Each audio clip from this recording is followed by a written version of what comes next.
Antenna and wave പ്രൊപ്പഗേഷനിലെ second മൊഡ്യൂളിലെ last ടോപ്പിക്കാണ് നമുക്ക് ആന്റിന മെഷർമെന്റ്സ്. ഇതൊരു ചെറിയ ടോപ്പിക്കാണ്. നമ്മൾ നേരത്തെ പഠിച്ചു കഴിഞ്ഞ പാരാമീറ്റേഴ്സിന്റെ പ്രാക്ടിക്കൽ സൈഡിലുള്ള മെഷർമെന്റ്സ് എങ്ങനെയാണ് അതിന് യൂസ് ചെയ്യുന്ന മെത്തേഡ്സ്. ഇവിടെ ചിലതിൻ്റെയൊക്കെ 2 മെത്തേഡ്സ് പറഞ്ഞിട്ടുണ്ട്, അല്ലെങ്കിൽ ഓരോ മെത്തേഡ്സ് വെച്ച് ഇത് ചോദിക്കാറുള്ള ക്വസ്റ്റ്യൻ ആണ്. അപ്പോൾ ആദ്യമേ തന്നെ എന്തിനാണ് ആന്റിന മെഷർമെന്റ്, അതിന്റെ പർപ്പസ് എന്താണ്, അങ്ങനെ വന്നു കഴിഞ്ഞാൽ ഡ്രോബാക്സ് ഉണ്ടോ, എങ്കിൽ അതെങ്ങനെ ഓവർകം ചെയ്യാം, അതിനെക്കുറിച്ചൊരു ബ്രീഫ് ഐഡിയ നമുക്ക് പറയാം.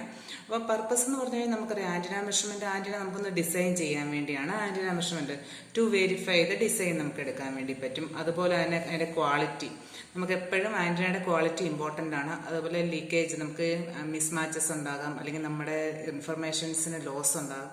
അങ്ങനെയൊന്നും ഇല്ലാതിരിക്കാൻ വേണ്ടി നമുക്ക് ക്വാളിറ്റി നോക്കണം. മെഷർമെന്റ്സ് ഇതെല്ലാം കറക്റ്റ് ആയിരിക്കണം. പിന്നെ അതുപോലെ തന്നെ അനലൈസ് ഡിഫറെൻറ്റ് പാരാമീറ്റേഴ്സ്, നമ്മൾ ഒരുപാട് പാരാമീറ്റേഴ്സ് പഠിച്ചിട്ടുണ്ട്.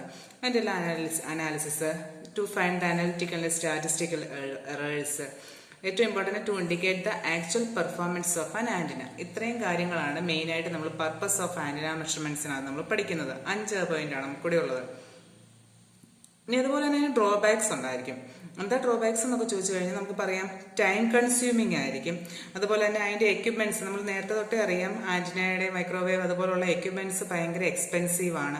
പിന്നെ ഫാർ ഫീൽഡ് ഡിസ്റ്റൻസ്, ഇപ്പം ഡിസ്റ്റൻസ് കൂടുന്നതനുസരിച്ച് നമുക്ക് വേണേൽ റിഫ്ലക്ഷൻസ് ഒക്കെ അങ്ങനെ കുറെ ഡിസ്റ്റൻസ് കൂടുമ്പോൾ നമുക്ക് ക്ലിയർ ആയിട്ട് കിട്ടത്തില്ല.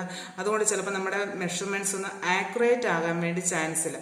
അപ്പൊ ആ കണ്ടീഷൻസ് ഒക്കെ തന്നെയാണ് നമുക്ക് ഡ്രോബാക്സ് ആയിട്ട് നമുക്കിവിടെ പറയാൻ വേണ്ടി പറ്റുന്നത്.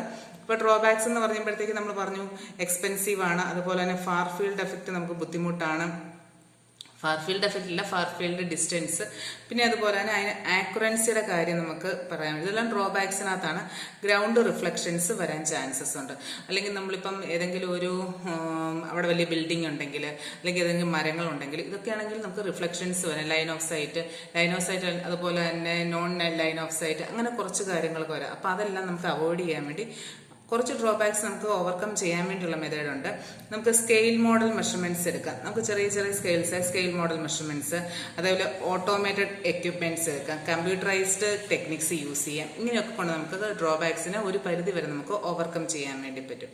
ഇനി നമ്മൾ പഠിക്കാൻ വേണ്ടി പോകുന്ന നമ്മുടെ ടോപ്പിക്സിനകത്തുള്ള ആന്റിന മെഷർമെന്റ്സിലെ ഇമ്പിഡൻസ് എന്താന്നൊക്കെ നമ്മൾ പറഞ്ഞിരുന്നു. ഒരു ആന്റിനെ സംബന്ധിച്ചിടത്തോളം നമുക്ക് ലോസ് ഇല്ലാതെ നമ്മളുടെ ഇൻഫർമേഷൻ ട്രാൻസ്മിറ്റ് ചെയ്യാനും റിസീവ് ചെയ്യാനും നമുക്ക് എപ്പോഴും ഇമ്പിഡൻസ് മാച്ച് ആണോ ഇല്ലയോ നമ്മൾ ചെക്ക് ചെയ്യാറുണ്ട്. അപ്പൊ ആ ഇമ്പിഡൻസ് മെഷർമെന്റ് എന്താന്നുള്ള കാര്യമാണ് നമ്മൾ ഇന്ന് നോക്കാൻ വേണ്ടി പോകുന്നത്. ഈ ഇമ്പിഡൻസ് മെഷർമെന്റിൽ തന്നെ നമുക്ക് 2 മെത്തേഡ് നമുക്ക് യൂസ് ചെയ്യാൻ വേണ്ടി പറ്റും. ബ്രിഡ്ജ് മെത്തേഡ് എന്ന് പറയുന്നതുകൊണ്ട്, അതുപോലെ തന്നെ നമുക്ക് വേറൊരു മെത്തേഡാണ് സ്ലോട്ടഡ് മെത്തേഡ് എന്ന് പറയുന്നത്. അപ്പം ബ്രിഡ്ജ് മെത്തേഡ് നമ്മൾ എടുക്കുന്ന ആന്റിനയുടെ ഫ്രീക്വൻസി ലോ ഫ്രീക്വൻസി ആണെങ്കിൽ മാത്രമേ ഉള്ളൂ നമുക്ക് ബ്രിഡ്ജ് മെത്തേഡ് യൂസ് ചെയ്യാൻ വേണ്ടി പറ്റത്തുള്ളൂ. ലോ ഫ്രീക്വൻസി എന്ന് പറയുന്നത് ലെസ് ദാൻ 30 മെഗാഹെർട്സ് ആണെങ്കിൽ മാത്രമാണ് നമ്മൾ എന്ത് യൂസ് ചെയ്യുന്നത്, ബ്രിഡ്ജ് മെത്തേഡ് യൂസ് ചെയ്യുന്നത്. ഒരുപാട് ബ്രിഡ്ജസ് നമ്മൾ പഠിച്ചിട്ടുണ്ട്. അപ്പൊ മെയിൻ ആയിട്ട് നമ്മൾ എടുക്കുന്ന വീസ്റ്റോൺ ബ്രിഡ്ജ്, നമ്മളറിയാം ബാലൻസ്ഡ് വീസ്റ്റോൺ ബ്രിഡ്ജ് ഒക്കെ നമ്മൾ +2 ക്ലാസ്സുകൾ തൊട്ടേ പഠിക്കുന്നതാണ്. വീസ്റ്റോൺ ബ്രിഡ്ജ് കേസാണ് നമ്മൾ എടുക്കുന്നത്. അപ്പൊ ഈ വീസ്റ്റോൺ ബ്രിഡ്ജ് നമുക്കറിയാം Z1 Z4 ആംസ് ആണ് ഉള്ളത്. 4 റെസിസ്റ്റൻസ് ആണ് നമ്മൾ കണക്ട് ചെയ്തേക്കുന്നത്. Z1 ആൻഡ് Z2 എന്ന് പറയുന്ന റേഷ്യോ ആംസ് എന്നാണ് നമ്മൾ ഇതിനെ പറയാറുള്ളത്. അതുപോലെ Z4 എന്ന് പറഞ്ഞാൽ അൺനോൺ ഇമ്പിഡൻസ്. ഈ അൺനോൺ ഇമ്പിഡൻസിന്റെ പ്ലേസിലാണ് നമ്മൾ എന്ത് കൊടുക്കുക, നമ്മുടെ ആന്റിനയുടെ ഇമ്പിഡൻസിൽ നമുക്ക് മെഷർ ചെയ്യണം അൺനോൺ ഇമ്പിഡൻസിന്റെ പ്ലേസിലായിരിക്കും. പിന്നെ നമുക്കൊരു വേരിയബിൾ ഇമ്പിഡൻസ് ഉണ്ടായിരിക്കും. വേരിയബിൾ ഇമ്പിഡൻസ് നമുക്ക് Z3യുടെ ആമിലാണ് വേരിയബിൾ ഇമ്പിഡൻസ് നമ്മൾ കൊടുക്കുന്നത്. പിന്നെ നമുക്കൊരു ഡിറ്റക്ടർ, ഈ ഡിറ്റക്ടർ എന്ന് പറയുന്നത് നമുക്ക് ഗാൽവനോമീറ്റർ ആണ് നമ്മൾ ഡിറ്റക്ടറായിട്ട് യൂസ് ചെയ്യുന്നത്. വീസ്റ്റോൺ ബ്രിഡ്ജിന്റെ വർക്കിംഗ് അറിയാം. വീസ്റ്റോൺ ബ്രിഡ്ജിന്റെ വർക്കിംഗ് നമുക്ക് ഇവിടെ പറയുകയാണെങ്കിൽ ഇവിടെയാണ് നമ്മളൊരു RF ഇൻപുട്ട് RF സിഗ്നൽ കൊടുക്കുന്നത്. A to C ഇടയിലുള്ളതാണ് നമ്മൾ കൊടുക്കുന്നത്.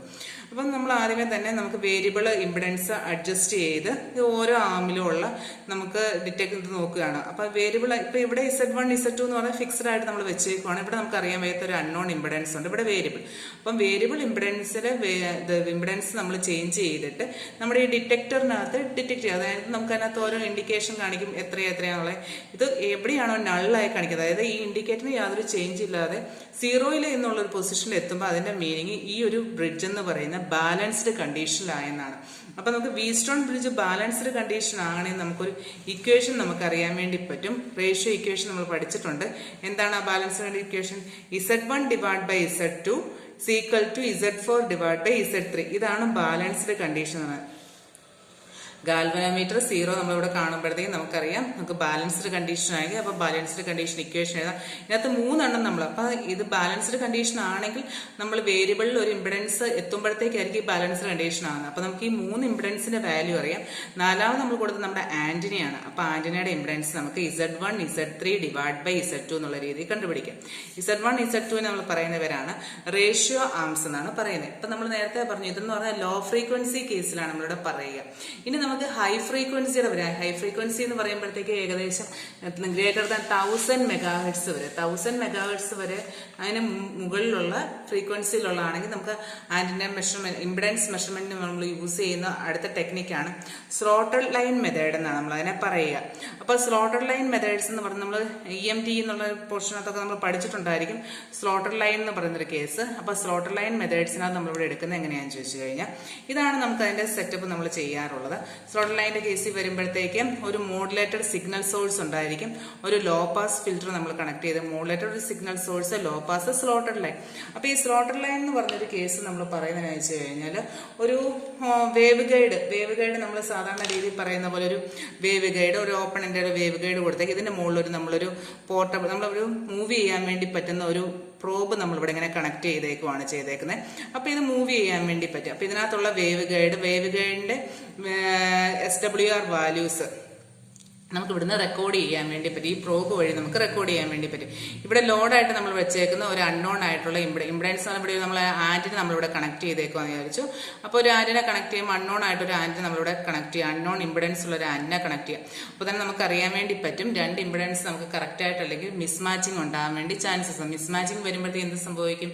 മിസ്മാച്ച് വരുമ്പോഴത്തേക്ക് നമുക്ക് റിഫ്ലക്ഷൻസ് ഉണ്ടാകുമ്പോഴത്തേക്ക് നമുക്ക് മാക്സിമം പവർ ഔട്ട്പുട്ട് കിട്ടത്തില്ല. അപ്പൊ എന്ത് ചെയ്യണം? ഇവിടെ മിസ്മാച്ച് നമുക്ക് കറക്റ്റായിട്ട് ഇമ്പിഡൻസ് മാച്ചിങ് ആണെങ്കിൽ നമുക്ക് മാക്സിമം പവർ ആയിരിക്കും നമുക്ക് ലഭിക്കുക. അപ്പൊ മിസ്മാച്ച് വരുമ്പോഴത്തേക്ക് നമുക്ക് SWR വാല്യൂസ് എടുക്കുക. SWR VSWR നമ്മൾ പഠിച്ചിട്ടുണ്ട്, സ്റ്റാൻഡിംഗ് വേവ് റേഷ്യോ.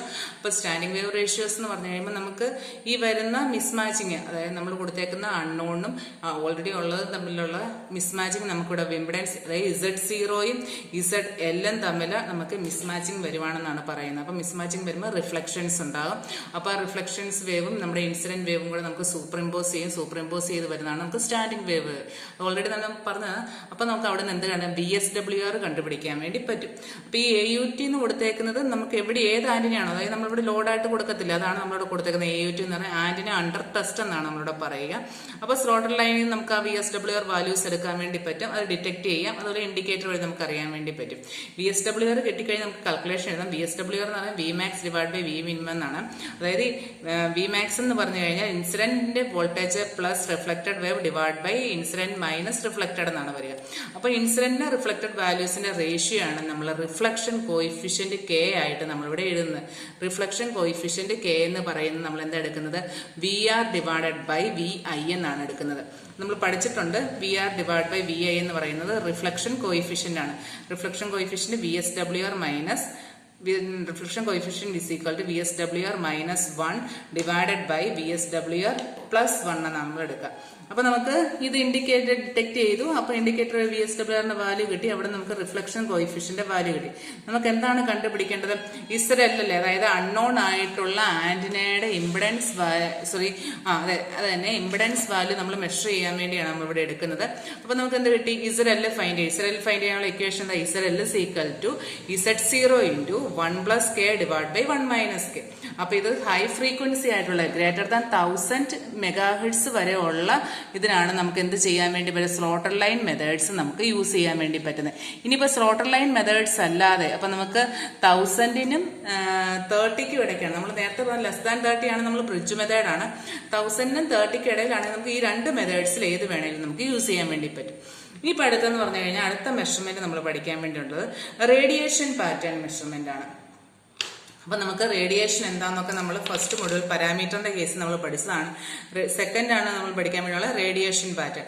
അപ്പൊ റേഡിയേഷൻ പാറ്റേണിന്റെ മെഷർമെന്റിൽ നമുക്കറിയാം ഒരു പ്ലോട്ട് ഉണ്ട്. അപ്പൊ അതിന് 2-3 കാര്യങ്ങൾ റിക്വയർമെന്റ്സ് നമുക്ക് വേണം. അപ്പം ഒരു ഗ്രാഫിക്കൽ പ്ലോട്ട് അതിനെയാണ് നമ്മൾ റേഡിയേഷൻ പാറ്റേൺ, അതായത് നമ്മളുടെ ആന്റിനയുടെ റേഡിയേഷൻ ക്യാരക്ടറിസ്റ്റിക്സ് എല്ലാം കൂടെ മെഷർ ചെയ്യാൻ വേണ്ടി അല്ലെങ്കിൽ പ്ലോട്ട് ചെയ്യാൻ വേണ്ടിയുള്ള ഒരു ഗ്രാഫിക്കൽ റെപ്രസെന്റേഷൻ, അതാണ് റേഡിയേഷൻ പാറ്റേൺ. ആ റേഡിയേഷൻ പാറ്റേണിനകത്ത് ഏറ്റവും ഇമ്പോർട്ടൻ്റ് എന്ന് പറഞ്ഞാൽ തീറ്റയുടെ വാല്യൂ 0 to π ആയിരിക്കും. അതുപോലെ തന്നെ ഫൈ എന്ന് പറയുന്നത് 0 to 2π ആയിരിക്കും. ഒരു ഫിക്സഡ് ആയിട്ടുള്ള ഒരു റേഡിയൽ ഡിസ്റ്റൻസ് ഉണ്ടായിരിക്കും, അതുപോലെ ഫിക്സഡ് ഫ്രീക്വൻസി ഉണ്ടായിരിക്കും. ഇത്രയും കണ്ടീഷനായിട്ട് നമ്മൾ മെഷർ ചെയ്യുമ്പോൾ പ്ലോട്ട് ചെയ്യുന്നതിനെയാണ് നമ്മൾ റേഡിയേഷൻ പാറ്റേൺ എന്ന് പറയുന്നത്. ഇവിടെ റേഡിയൽ ഡിസ്റ്റൻസ് ആർ എന്ന് പറഞ്ഞു കഴിഞ്ഞാൽ R is a greater than or equal to 2d² divided by lambda. ഇത് ഓൾറെഡി തന്നെ നമ്മൾ പഠിച്ച കാര്യമാണ്. നമ്മൾ far field, near field, reactive radiating റീജിയനകത്ത് നമ്മൾ ഈ ആറിന്റെ വാല്യൂ പഠിച്ചു. അതായത് ഫാർ ഫീൽഡ് റീജിയനിലാണ് നമുക്ക് ഈ വാല്യൂസ് വരുന്നത്.